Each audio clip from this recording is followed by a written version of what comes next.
You're listening to the CD Baby DIY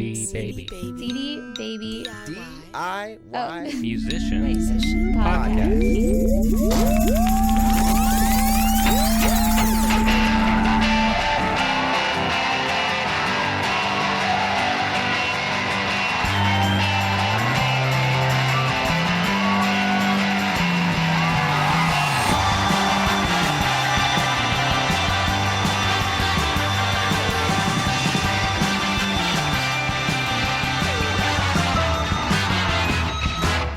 Hey there, and welcome to episode number 68 of the CD Baby DIY Musician Podcast. My name is Kevin Bruner, your host for the show, and this week you're going to hear from Klayton of Celldweller. Klayton is an artist, producer, songwriter, plus a whole lot more, and in true DIY style, he's turned his passion for music into a full-time career. After being burned by the old-school music business, he set out on his own to do things his way, and the results have been success as an indie artist, especially with licensing to film and TV. But beyond that, he's built his own musical brand and identity and continues to experiment with new methods for recording and releasing music on his own terms. I know you're going to enjoy hearing his story, so let's get to my interview with Klayton of Celldweller.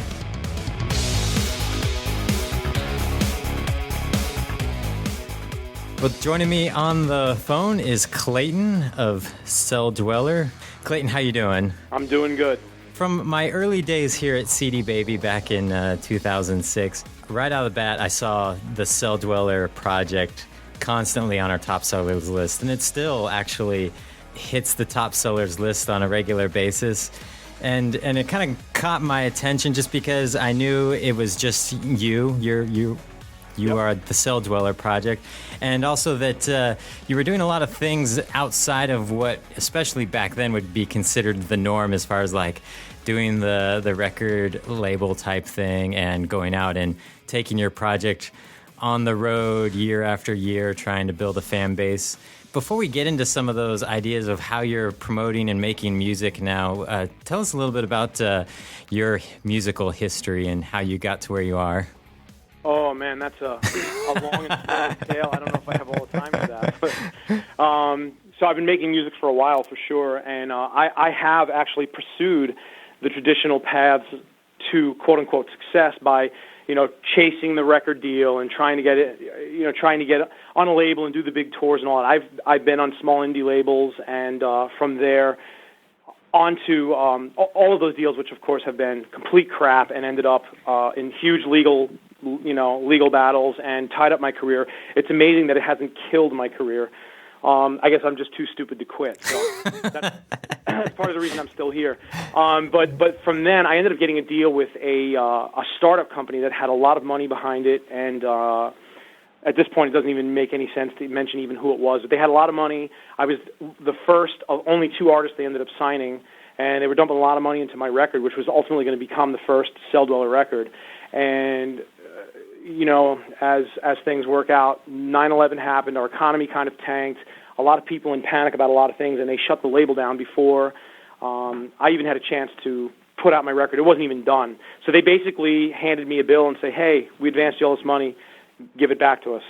So I had this huge, now I went from thinking I was, moving forward in my quote-unquote career because I was on a quote-unquote big label, and now I have this huge debt on my back, and I'm standing here with half-finished masters that I have to figure out how to put together. And so that kind of really began my decision to say, to hell with the standard protocol and the way things have always been set up to work. I'm going to do this on my own because the only person that I can rely on is me. Mm-hmm. And and of course the small, tight-knit family around me, like management and that kind of stuff. So that was really where I finally was like, okay, I'm done. I don't even care. If people are throwing offers on the table, I'm not interested. Mm-hmm. I'm going to do this myself, and that really.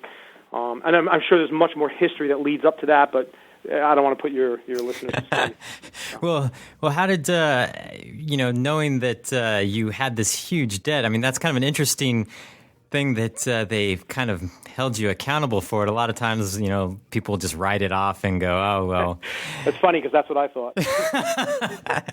I've heard some amazing stories about artists being handed lots of cash and them just being written off. I'm like, huh. Yeah, I'm one of those artists that's actually responsible with money because I've never had money. So I'm not the type that I get it and I don't know what to do with it. I've plotted for years, like, man, when I get money, I'm going to spend it this way and, squeeze every nickel out of this thing and maximize its potential.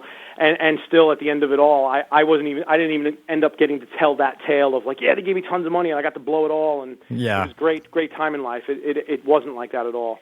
So how going into, you have these partially finished masters and a huge debt to pay back. How did you proceed from that point and stay motivated to get the project done and get it working for you? Well, survival comes down to two words: credit cards. And that's how I stayed alive. That's how I got through. I came out of a huge amount of debt, got a record deal, paid off all that debt, and then got handed essentially another debt. So because there was no income coming in anymore, and I didn't have a finished record to start promoting, I went back into debt on credit cards in addition to the debt I already had. The motivation has never been an issue for me because I am. I originally started out studying to be a doctor, which seems really ridiculous. If you've ever seen a picture of me, I don't look anything like a doctor. So I decided early on that I don't like people enough to want to be a doctor. So I was so fortunate to have a chance to make music because that's really what I wanted to do. So for me, I saw a crack in the door, and I wedged my foot in that thing and both hands and pried it open. There was no way I was going to miss the opportunity to make music.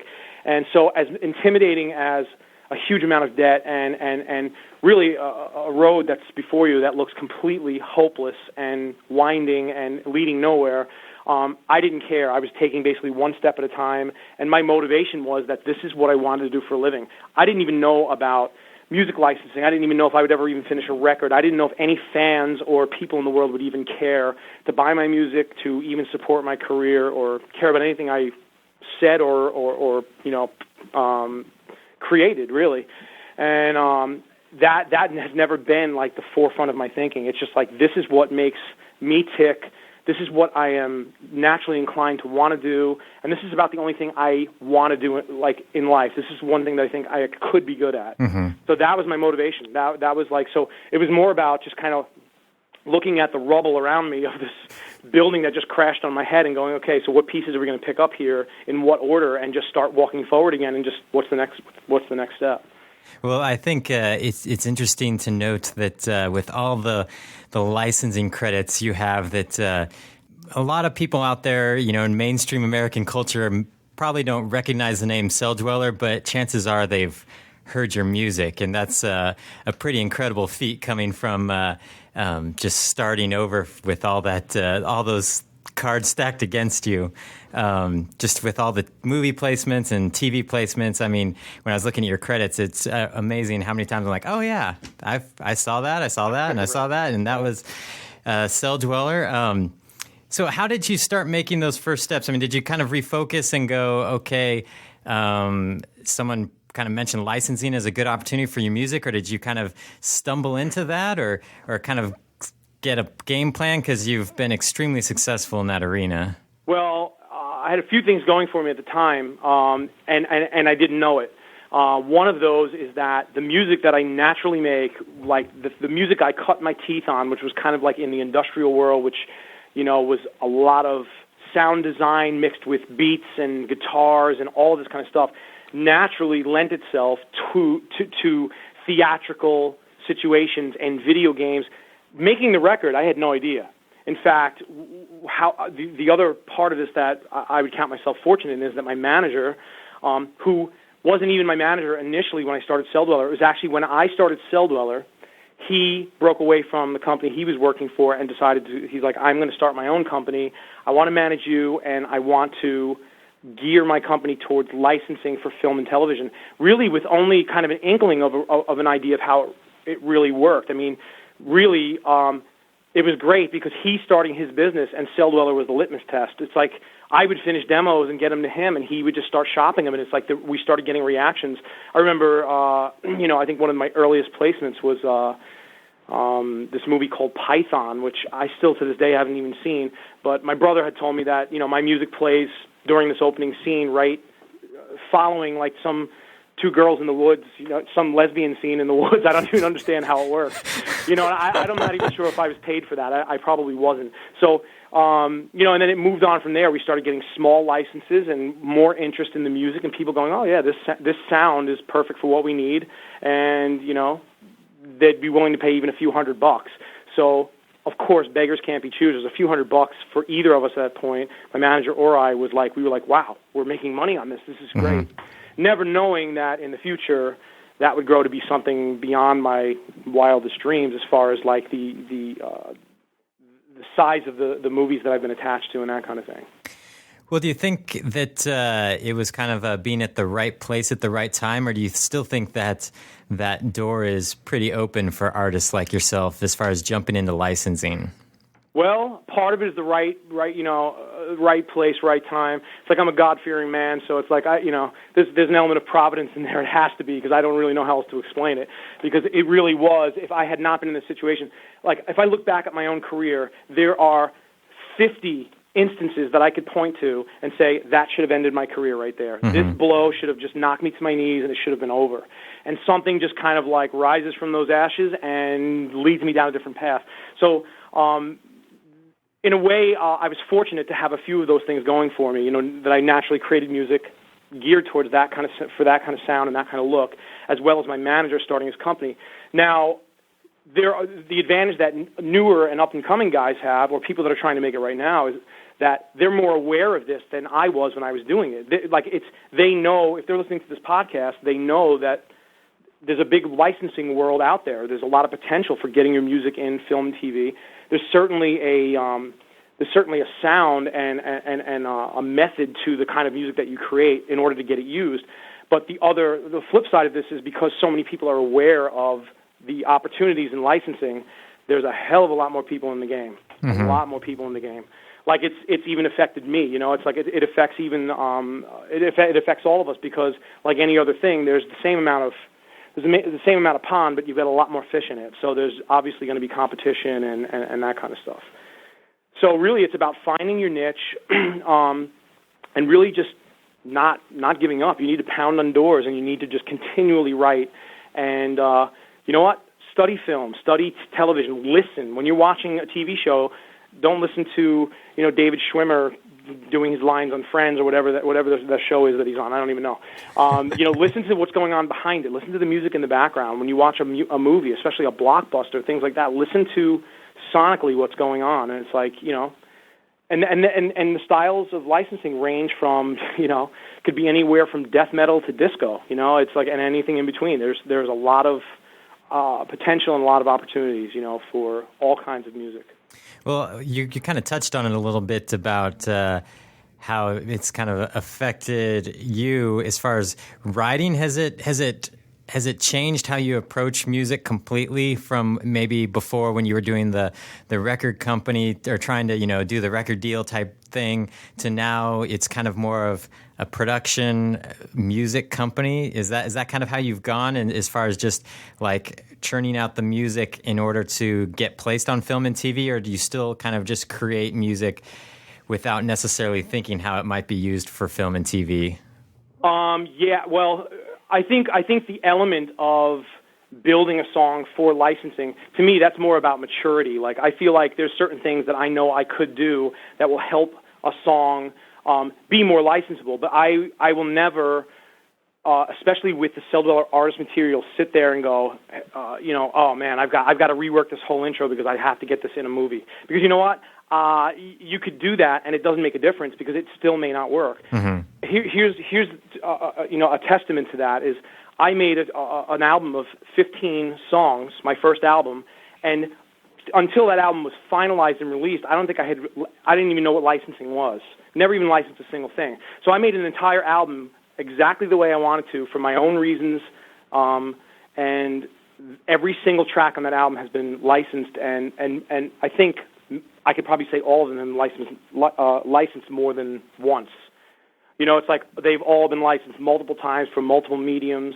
So, the new record, I'm concentrating more on production, like the sound. I want this record to sound great. But, I've released 2 songs so far from my new album, and one is 4.5, almost 5 minutes long, and the other one's over 6. So I'm not building songs for radio or necessarily for licensing. In fact, both of these songs, who knows if they'll get licensed for big trailers. They may end up in games or something, but that's just because I think that's because of the sound that I naturally create, not because I'm building these tracks specifically for that.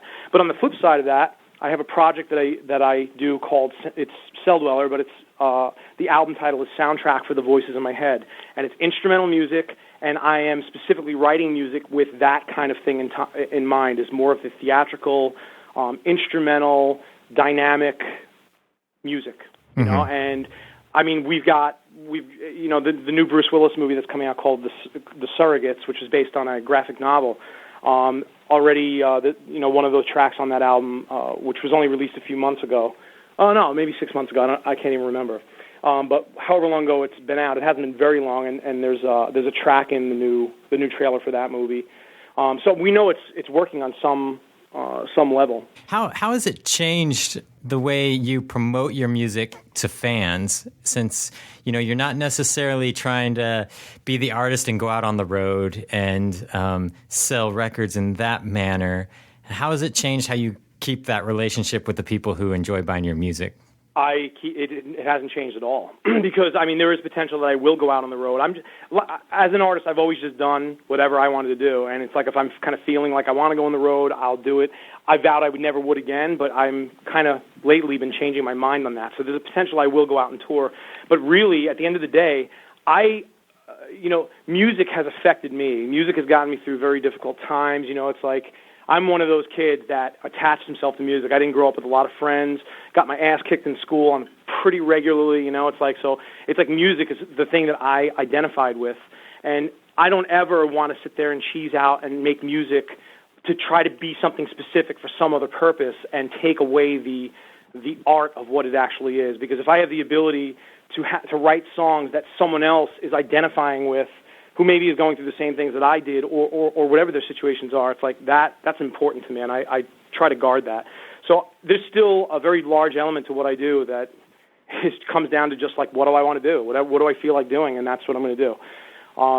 So I haven't like altered and said, hey, cool, yeah, remember the Celldweller, the band? Well, no, I'm not doing that anymore. I'm just making music for film. It's like I have always traditionally like made music, and it just ended up getting licensed for film. So I wasn't like I was specifically chasing that really ever.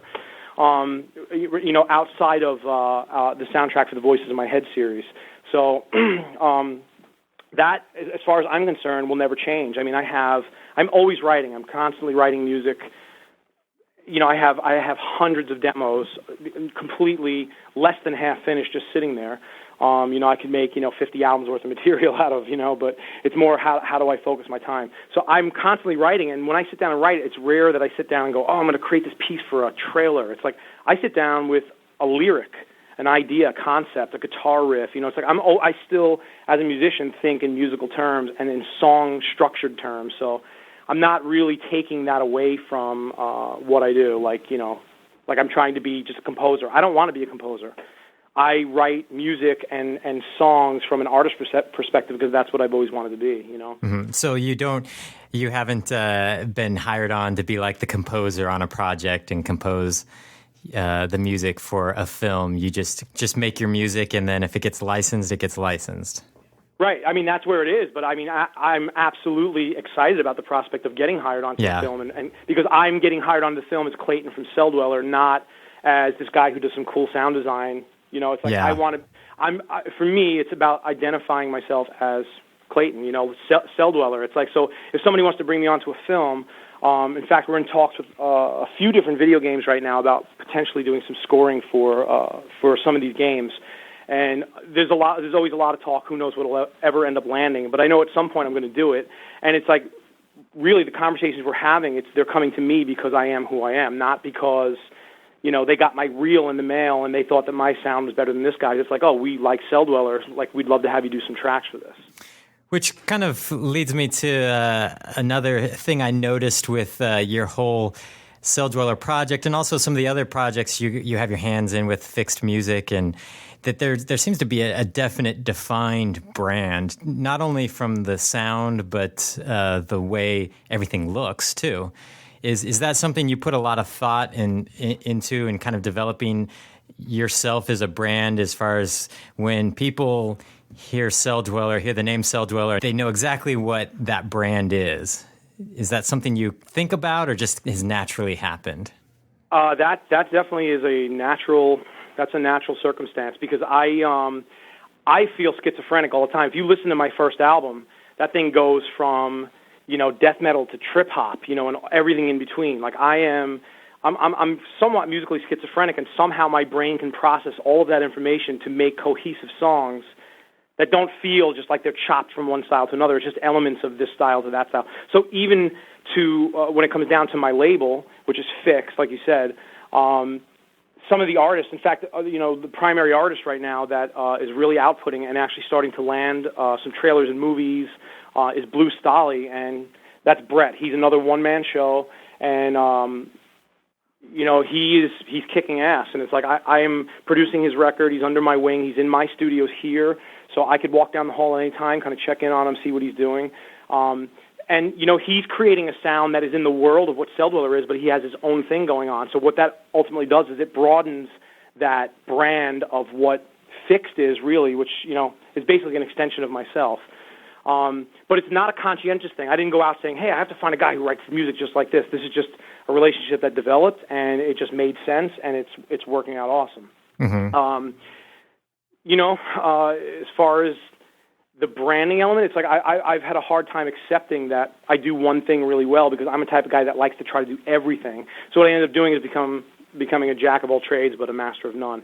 So probably the last 6 months to a year, even that recently, I've started to go, hey, I can do this pretty naturally, like this one sound. I'll get into a trance mood, let's say, and I'll try to write a trance track, and it's like I'm not a trance artist. That's not what I do. So I end up writing this track, and then I end up just throwing it in the demo bin because I'm never going to release it because it's not good enough, Mm-hmm. So instead of me focusing some of my energies on that kind of stuff now, I'm actually turning that energy and focusing into something that I do well, and that's something I would.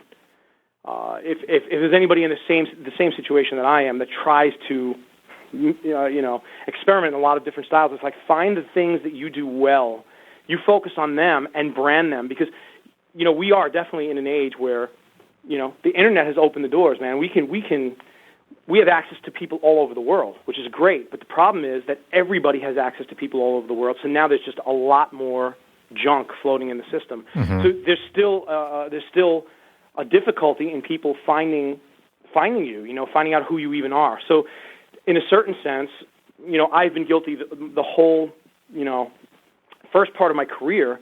I would change my name and I would go do a totally different project. And I don't even understand how people even followed my career, because I did my best to kind of be anonymous, and somehow people would find out it was me and they would just buy those albums. I don't even understand it. Finally, at the point in my life where I was like, I'm going to do Celldweller, I decided I am going to do Celldweller, and that's all I'm going to do. So the idea of branding definitely was in my mind there, because I knew that you have to pound a product or something into people's head for them to really grasp it. And if you change it too many times, it's kind of like you're almost fighting against yourself in that way. Mm-hmm. So there's a certain element of it that's kind of like a specific, deliberate branding. But in this case, it's really just me not letting myself go do side projects under a false name. Mm-hmm. That's about it. But as far as the music element and all the rest of it, and the people the artists that are on my label, it's more just a natural thing. If I hear something that I like, in fact, part of what we do with Fixed is we represent other artists to film and television. Like we are kind of we are a liaison to the film and TV industry, and we have writers that write production music discs for us that go into circulation and get serviced through management. Ends up on MTV, VH1, whatever networks that we have open doors to.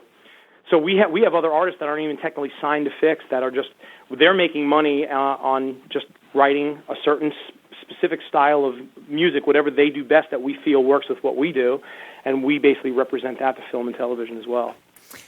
Do you think, as far as like going back to the branding a little bit, that the fact that you weren't working for a label, as far as like being an artist, having to do what they say, just kind of freed you up to just totally be yourself, and then just that branding just kind of naturally happened because it was just, it was you and no one else really had their hands in trying to tell you what was going on, and it just came out naturally like that? Yeah, I mean, I'm a pretty strong-willed dude, and I kind of really know what I want and what I don't want. So, being in label situations in my career, there have been absolute moments of headbutting. Like, the label wants me to conform to this kind of thing so they can get a song on the radio, and I just basically say, look, I don't give a shit. I don't know if I could say that word. If not, bleep it. But it's like, this is what I want to do. Like, it never registered with me. I'm like, as far as I was concerned, I was never going to be on the radio. No, MTV was never going to play my videos. I didn't care. I was like, I'm going to do what I do. So definitely, being indie was that ultimate step where it's like, and I've been fortunate because being on indie labels prior to that, for the most part, they let me do they kind of trusted me enough to let me do what I wanted to do anyway, and they just released the product without really going, hey, you need to change this or do that.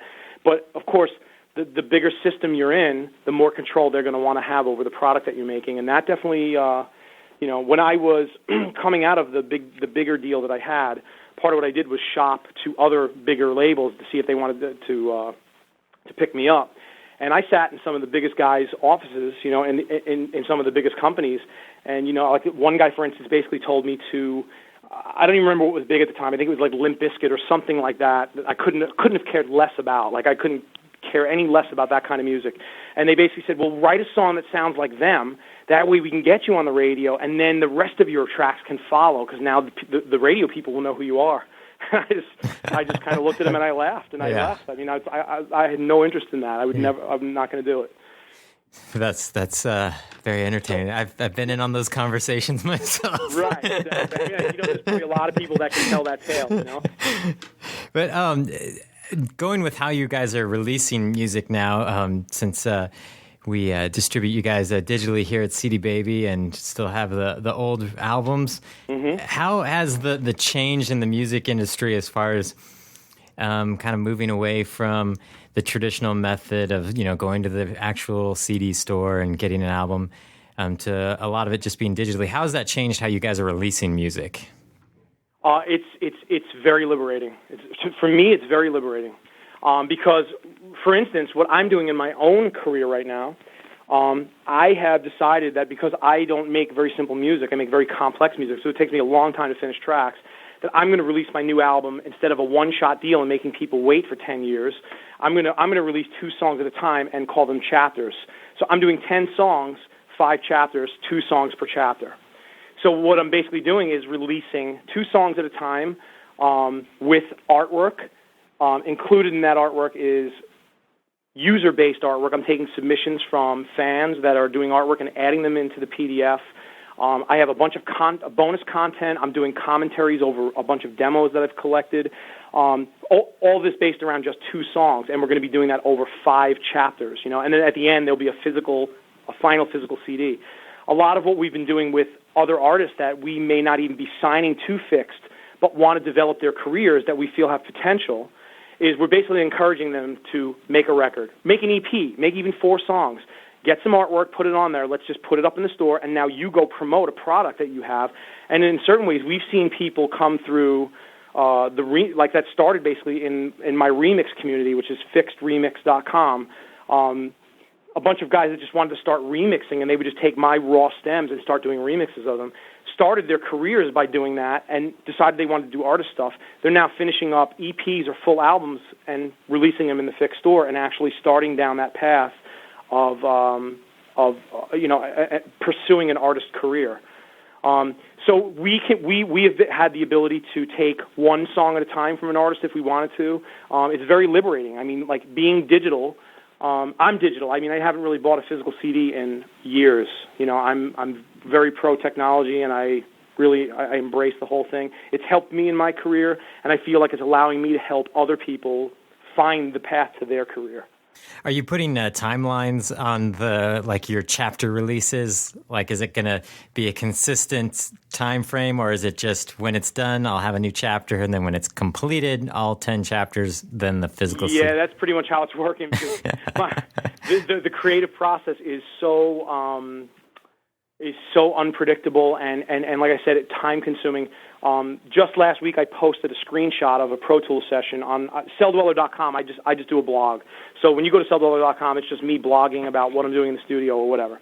And what I did last week is I posted a screenshot of just the guitars for a song called Eon that's going to be on Chapter 2, which is what I'm working on now. And if you look at the screenshot, this tiny little section at the front of the session is actually, it spans about 6 to 7 minutes, which is the actual song.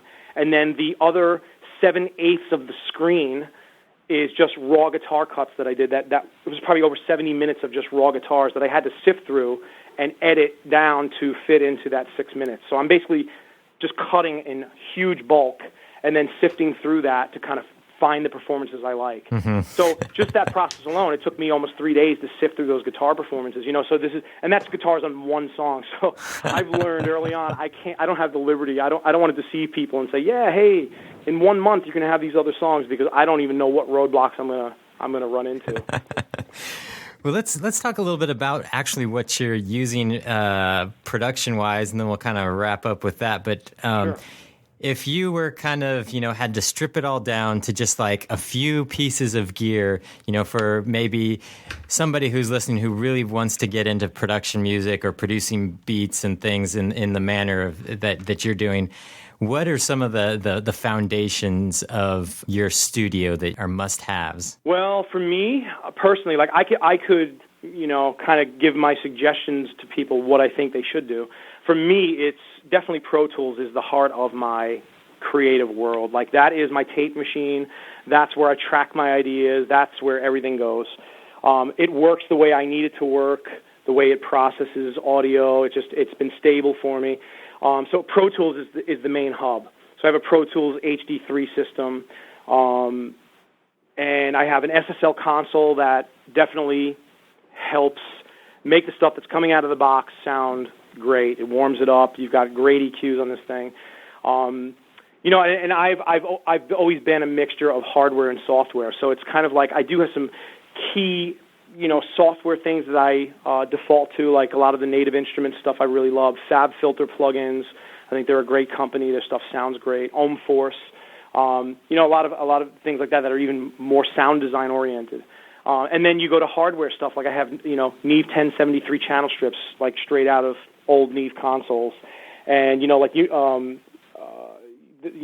I have a pair of distressors that I generally run drums through or vocals through, and a bunch of Avalon gear, which, this is all hardware stuff that just colors your sound and just separates it from everything else.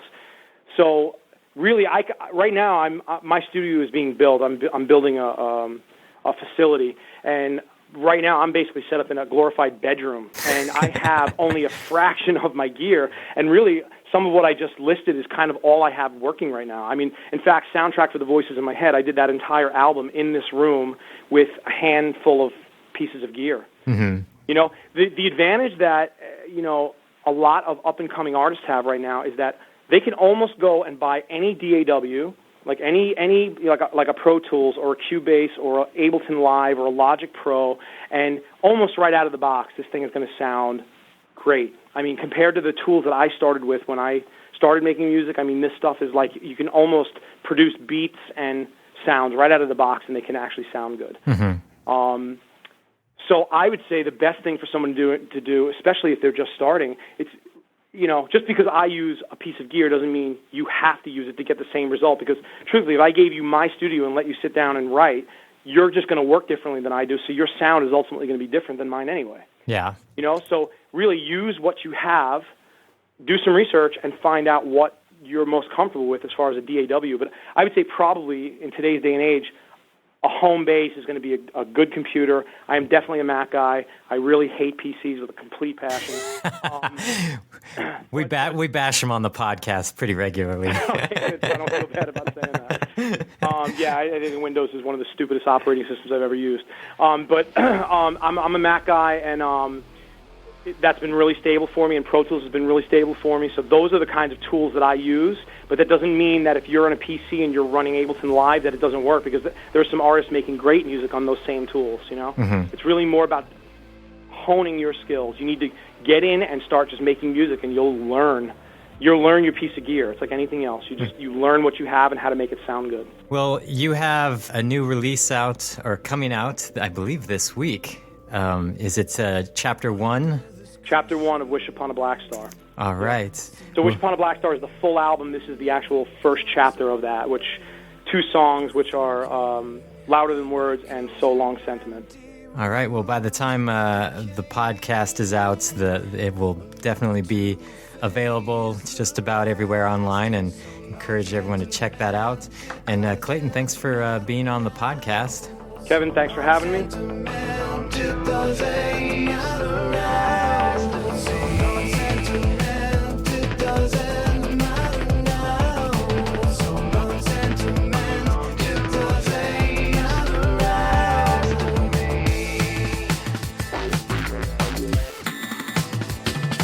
Well, that's going to do it for another edition of the DIY Musician Podcast. Thanks again to Klayton. All of the music you've been hearing in today's episode is from his latest release, Wish Upon a Black Star, and it's Chapter 1, like he said, with 4 more chapters coming sometime in the future. I'll put a link in the show notes of the podcast at cdbabypodcast.com that will link you right to his album on CD Baby, so you can check it out. Also, if you have any thoughts, comments, or suggestions you'd like to share and get played on the show, we love getting your feedback. Feel free to call our listener line at 206-426-5683, or you can email us at info@cdbabypodcast.com. We'll catch you next time.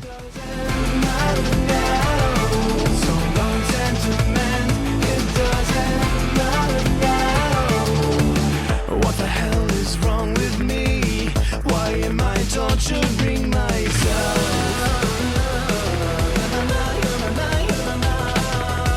fixated on these memories, like a prisoner inside a cell.